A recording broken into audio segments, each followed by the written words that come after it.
Ce soir, il n'en restera plus qu'un. Alain Juppé, François Fillon, c'est le duel de ce second tour de la primaire de la droite et du centre. Et les électeurs ont fait le déplacement. La participation s'élève à 1 270 000 votants. Sophie Rodier avec nos correspondants à Lyon et à Bordeaux. Ils se sont levés tôt pour éviter ça. Et pourtant, elle est là, la longue file d'attente.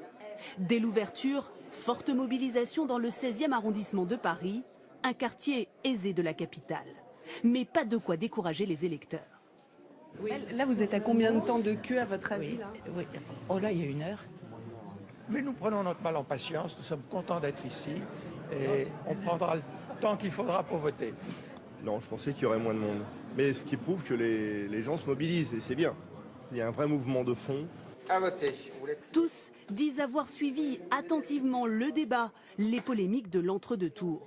Une semaine intense, mais qui n'a pas forcément changé leurs convictions. Est-ce que votre avis a évolué durant cette semaine? Non, du tout. Pourtant, il y a eu des débats assez vifs. Oui, mais je suis resté sur le même avis. Je reconnais la qualité de tous les candidats, mais ça m'a conforté dans mon choix. À Bordeaux, forte mobilisation aussi, là où Alain Juppé a voté.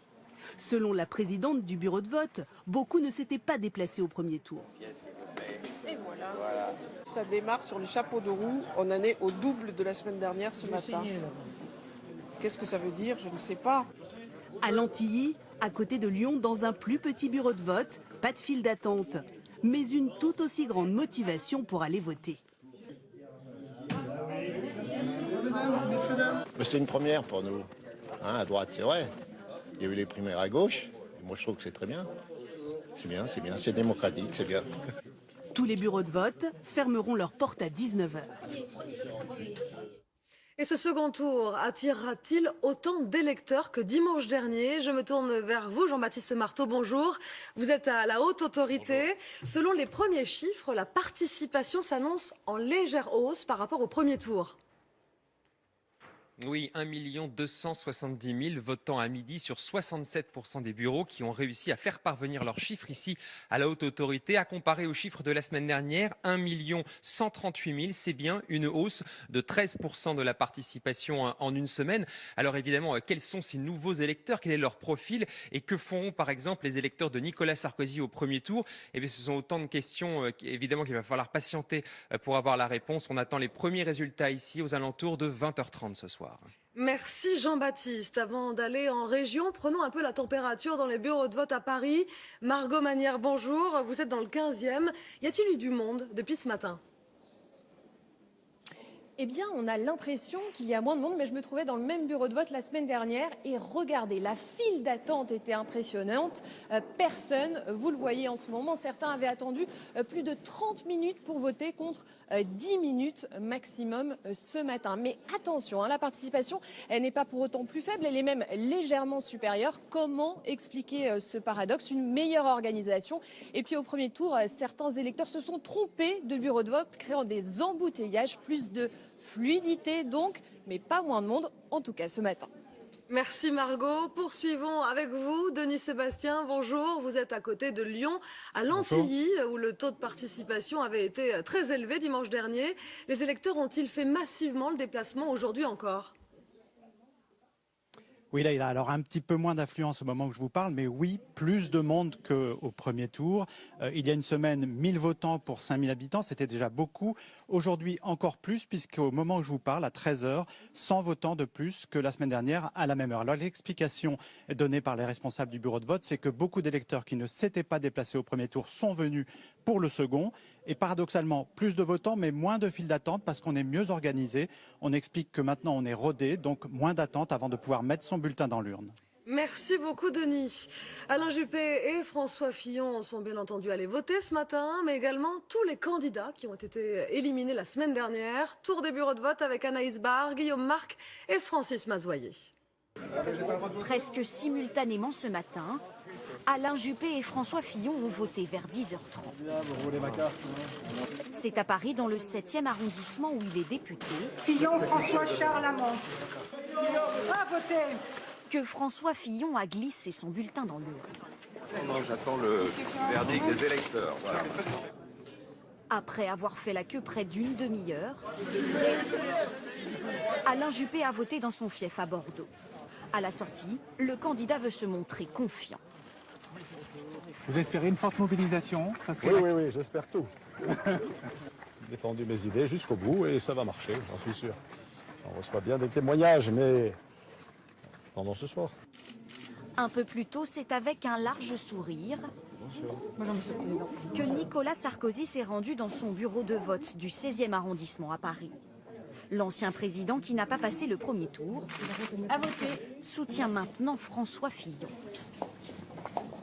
Bruno Le Maire, ex-candidat à la primaire, a lui aussi voté ce matin à Rouen. Voilà, à voter. Merci. Et on retrouve en direct du QG de François Fillon, Guillaume Daré. Bonjour Guillaume, quel est le programme de François Fillon cet après-midi ?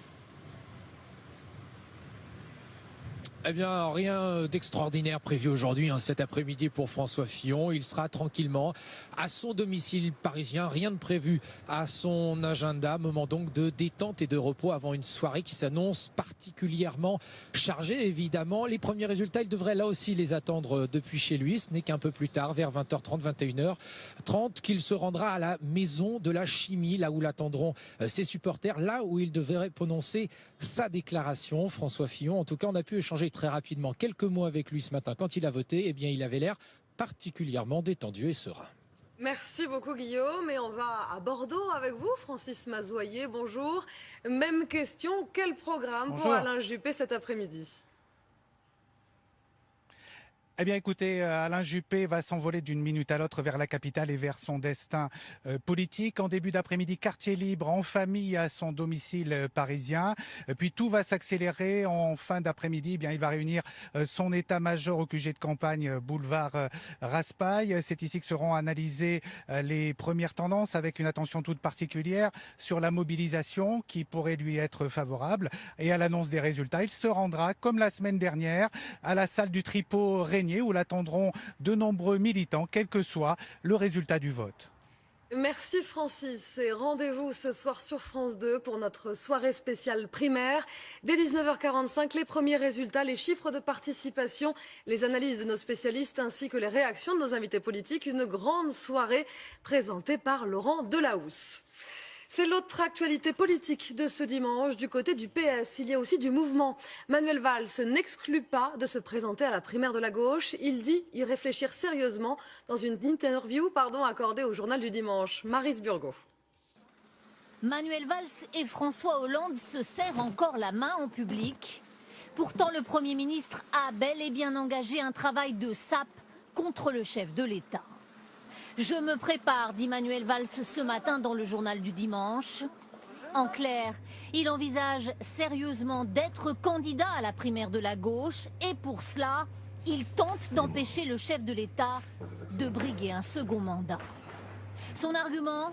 La parution du livre de confidences a créé un profond désarroi à gauche.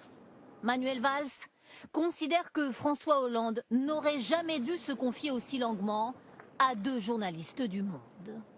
Alors sera-t-il candidat ? Je prendrai ma décision en conscience, dit-il aujourd'hui.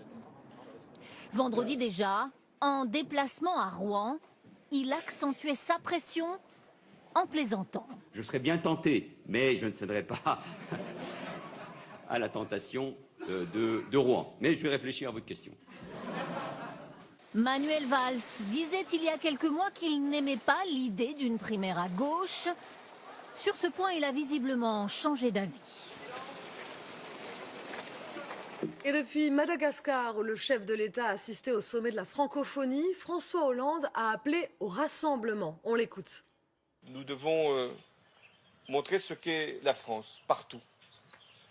Comment nous devons nous rassembler, quelles que soient les circonstances, quelles que soient les échéances, quelles que soient les épreuves, quels que soient les choix que nous aurons à faire. Nous rassembler, c'est le plus essentiel.